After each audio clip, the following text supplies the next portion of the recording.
Hello foodies, welcome to Vismai మై ఫుడ్. ఇవాళ నేను మీకు సమ్మర్స్లో లేదా లైట్గా ఏదైనా తీసుకోవాలనుకున్నప్పుడు, లేదా డైటింగ్లో ఉన్నవారు పోషకాల లోపం ఉందండి, ఏదైనా ఆరోగ్యంగా తినండి అని డాక్టర్స్ చెప్పినప్పుడు ఏం తిందామా అని వెతుక్కుంటారు చూసారా, వారి కోసం ఓ చిన్న మార్పుతో ఎంతో రుచిగా ఉండేటువంటి రాగి లెమన్ కారియాండర్ సూప్ రెసిపీ చెప్పబోతున్నాను.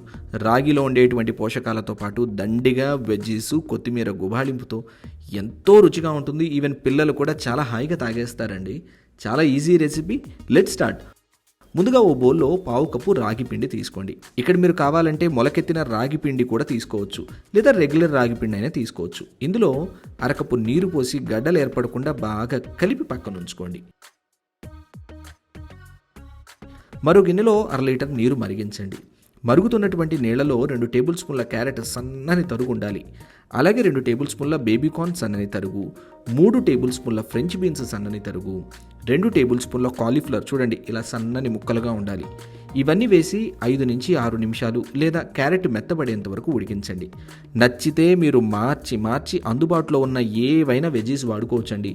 స్వీట్ కార్న్ వాడుకోవచ్చు, స్ప్రింగ్ ఆనియన్స్ వాడుకోవచ్చు, బ్రోకలీ, గుమ్మడి ఇలా ఏవైనా వాడుకోవచ్చు. వెజ్జీస్ అన్నీ ఆల్మోస్ట్ ఆల్ ఉడికిపోయిన తర్వాత కలిపి ఉంచుకున్నటువంటి రాగిపిండి ఉంది కదా, అది పోసుకుంటూ కలుపుకోవాలి, లేదంటే గడ్డలు ఏర్పడతాయి. రాగిపిండి అంతా పోసి కలిపిన తర్వాత గిన్నె అంచుల వెంట కాకుండా మధ్యన ఉడికొచ్చేంత వరకు మరిగించండి. సూప్ మధ్యలో ఉడుకు రాగానే మంట తగ్గించి రుచికి సరిపోను ఉప్పు, 1/2 టీ స్పూన్ నుంచి 3/4 టీ స్పూన్ దాకా మిరియాల పొడి పడుతుంది. మీ రుచికి తగినట్లుగా అడ్జస్ట్ చేసుకోండి. ఇంకా చిన్న కట్ట కొత్తిమీర సన్నని తరుగు ఉండాలి, కాడలతో సహా వేసుకోవాలి. ఇవన్నీ వేసి బాగా కలపండి. నచ్చితే 1/2 టీ స్పూన్ వైట్ పెప్పర్ వేసుకోండి, ఫ్లేవర్ చాలా బాగుంటుందండి. లేని వాళ్ళు వదిలేసేయండి. వైట్ పెప్పర్ కూడా వేసిన తర్వాత 2 పొంగులు రానిచ్చి దింపేసేయండి. దింపిన తర్వాత ఓ చిన్న నిమ్మకాయ లేదా 2 టేబుల్ స్పూన్ల నిమ్మరసం వేసి కలిపి వేడిగా సర్వ్ చేయండి. చాలా చాలా బాగుంటుంది.